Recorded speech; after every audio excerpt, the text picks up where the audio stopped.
bringing people together to build power and make change. So collective power doesn't have to mean citywide. I told you agitation was a lot more fun. We don't get to do that as much in the streets work. We do a lot more amplification, but it's really fun when there is somebody you can go after. Our last slide, we're gonna go ahead and do this, and then we'll do a whole bunch of Q&A and conversation at the end, if that works for folks. So the last slide is basically, Gordon said this earlier too, this is a marathon, this is not a sprint. Even individual campaigns are often marathons. Things can take years to happen. So it's really important to, first off, not go in with the expectation that you're going to be done in a day and call it good.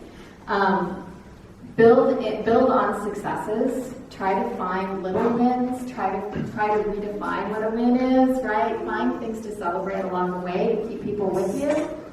And if you don't achieve your goal, remember that we're building a movement. It's not just about each individual issue. If the bike lane doesn't get put in, you can have another shot at that, but meanwhile you brought in all these folks who are going to work with you to make the city a better place. Create accessible entry points too.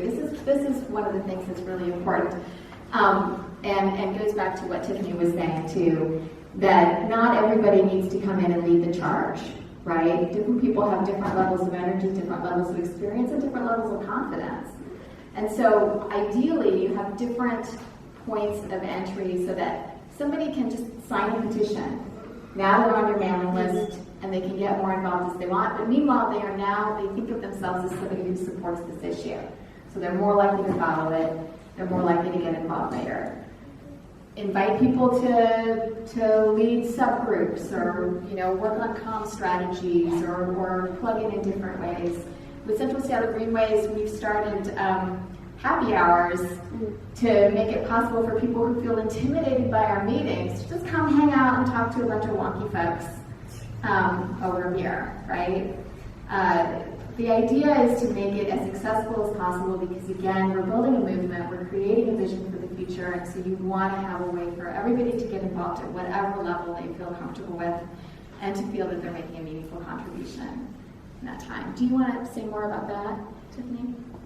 I'll just say, again, as Brie rightly said at the top, these aren't okay, I'm on to step 3 now, okay, now I'm on to step 4. This is also where education comes in. So folks were well, wait, we brought up this issue, we're showing the collisions and the fatalities, but why is the city council not acting? This must not be important. And that's where the organizers and the coalition do the education on power, on who the mayor and the city council are actually listening to, so that folks don't become jaded or disengaged. I mean, we live in a really, really rough time, and we need to be sticking together more than ever. So it's also creating the opportunity for people to be vulnerable, to be naive, to not know as much as we know, but to keep bringing them in through education and agitation and all the other ways. And then also just building on your successes and taking the time to celebrate your small and your big wins. On the left, we are so busy defending the small gains that the city or the state lets us have, or our big wins. But we don't take a lot of time to celebrate them. So we made a point for every 10,000 signatures we got, we were going to have a pizza party. We were going to do something to get people together. Even though we had a long ways to go at 10,000 signatures to get to 38,000, it was still the moment to tell everyone in that room, you are taking time weekly out of your schedule to come and gather signatures from people. And that means a lot to us. So let's celebrate and create community together. And then just keep organizing. As I said, even though we've won these 2 initiatives, that does not mean that the city council and the mayor are now doing everything they can to uphold the will of the voters. They're not, I can tell you. But that doesn't mean that we give up, oh gosh, this is so, it's important for us to stick it out and to keep bringing people together and to also agitate again in the general public.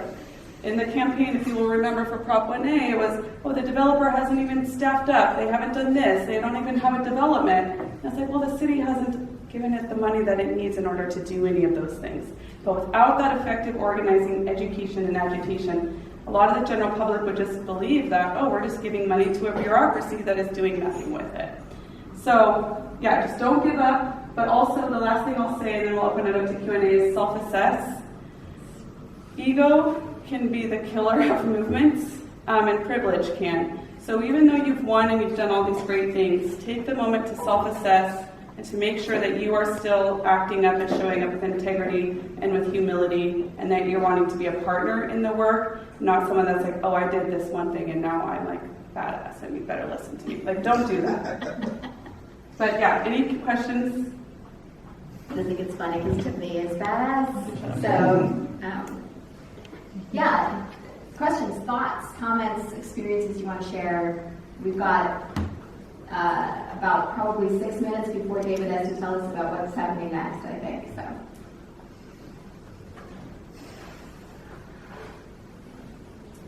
how are y'all feeling? Does this feel daunting or achievable? Oh, looks like we've got a question. Yeah, so I was going to ask about amplification. So specifically for media, I guess for context, I helped co-lead the Fix the Lake campaign. We have like 2 op-eds in the Urbanist. We are going to be on the column for South Seattle Emerald. We've been toying with the idea of going to the bigger players like King 5 or KUOW, Seattle Times, The Stranger. But we've just felt like scared. It's like we know this is a really popular issue and we just need to make people aware that there's a campaign for it. You know, people are going to be behind us, but there's like some imposter syndrome there. It's like, oh, like there's no way we can get something in Seattle Times, and also just part of it is just like, you know, since we're just volunteers, no one feels like they have enough time to really get like a perfect piece, and we feel like if we're going to reach out to Seattle Times, we need something perfect. You know, like what would you recommend for these kinds of like, I guess, self-destructive thoughts? I want to repeat the question for everyone. Jason helps to lead the Fix the Lake campaign, the making Route 8 more reliable. And they've been doing a lot of media work with like the Urbanist and some of the smaller publications, and they're looking to go big now, but suffering a little bit from imposter syndrome and feeling like they have to be perfect. So, do you want to say something about that? I'm glad just you know the thing that's standing in your way. You just named it. So just being like talking with folks and being vulnerable and having people boost that up and getting away from it, because again we're fighting against the status quo. It's important to do that. I would also just be happy to send a press release we've used so you could have like a template, but I really think that press releases are super important, and again it has happened multiple times of like a copy paste of our quotes that we put in there, because that's easy for a journalist. They just copy paste, put it in if they believe it or if it's from a reputable source that's quoted in there.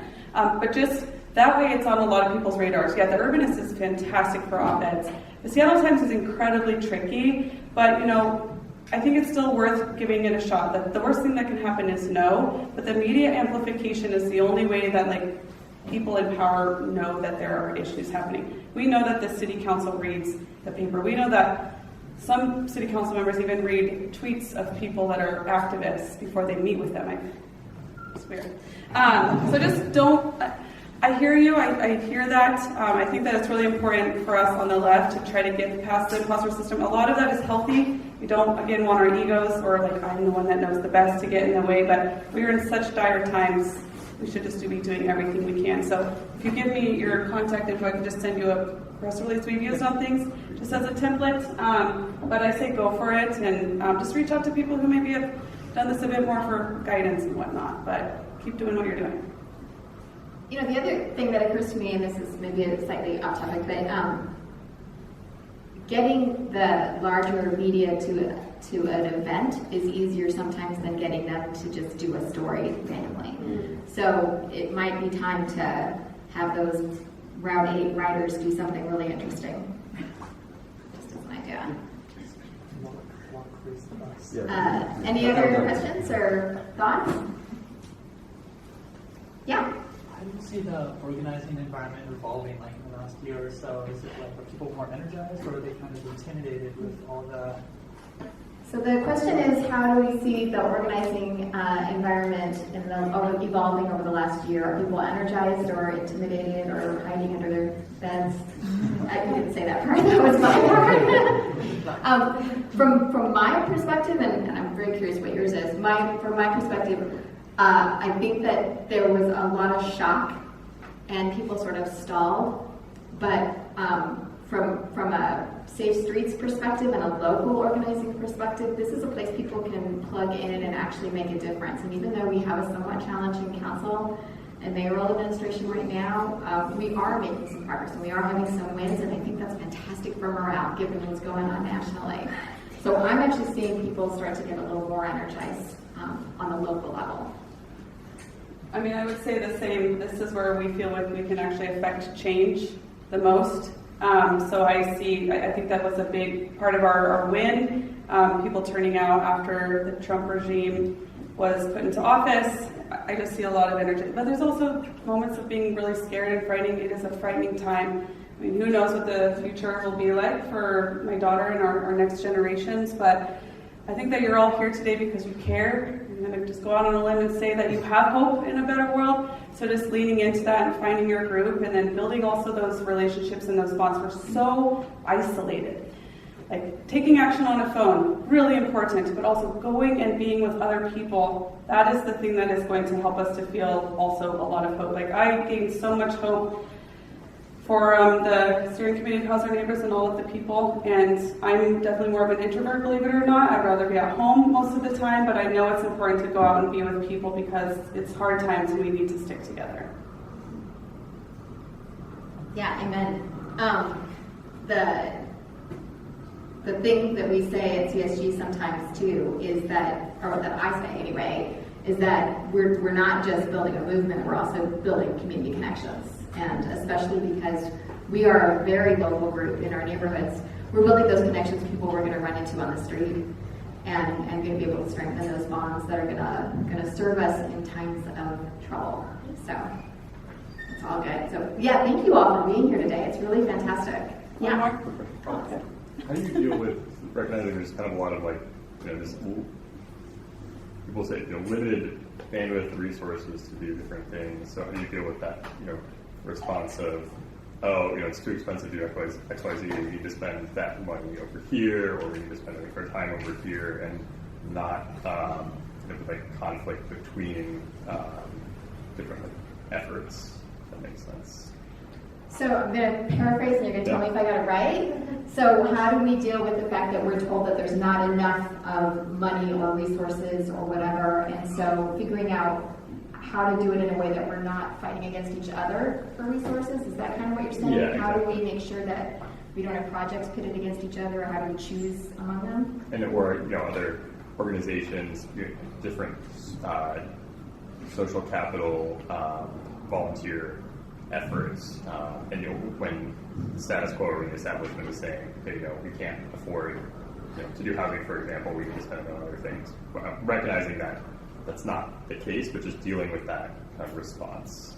So I know that happens both from the establishment and just people on the street. So again, hearing that we can't afford to spend more money on housing because we need to spend it on other things, that kind of thing. I would say that that's actually one of the real benefits of working in partnership and coalition, is that we don't allow them to pit us against each other in that way. One of the things that's really great about this city is that so many of the folks working on the different progressive causes have come together and have built those relationships and trust each other to have each other's back. So we aren't usually working at cross purposes. But I don't have a more sophisticated answer to that. Tiffany, do you? I would just say the solidarity budget here over the past couple of years is a really great example of this. We live in one of the wealthiest cities in the entire world, in our entire history.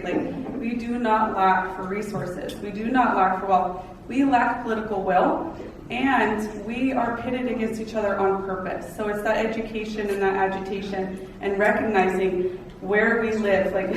Just the idea that businesses are going to leave if you tax them a little bit more.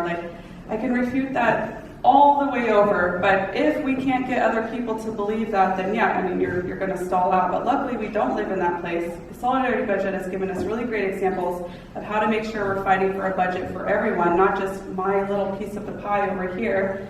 And just working, sometimes this is also, you can work with these folks who maybe we're not all aligned, but these folks we are aligned, and that's where it's getting back into point one and point two. Where is your limited resources and energy best spent to where you don't feel like you're jaded and disenfranchised and you don't even want to be an activist or an organizer anymore? That's also really important for us to do that own self-assessment. And just one thing, when it comes to actual funding resources, which is where we usually run up against the wall, we need to build a bigger pie, right? We know that we need more progressive revenue sources in this city, and we don't need to be telling us that we can't have the things we need. We need to be building the bigger pie. I think we're getting the time to go nod here. Thank you all.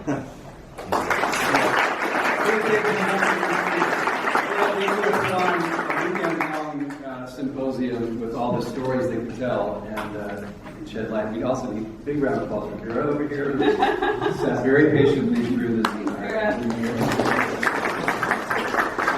So now we have 15 minutes before the next session. This room here will host From Idea to Asphalt, How to Influence a Seattle Department of Transportation Project. You can also head upstairs to the 4th floor for City Government 101 or Tactical Urbanism and Placemaking.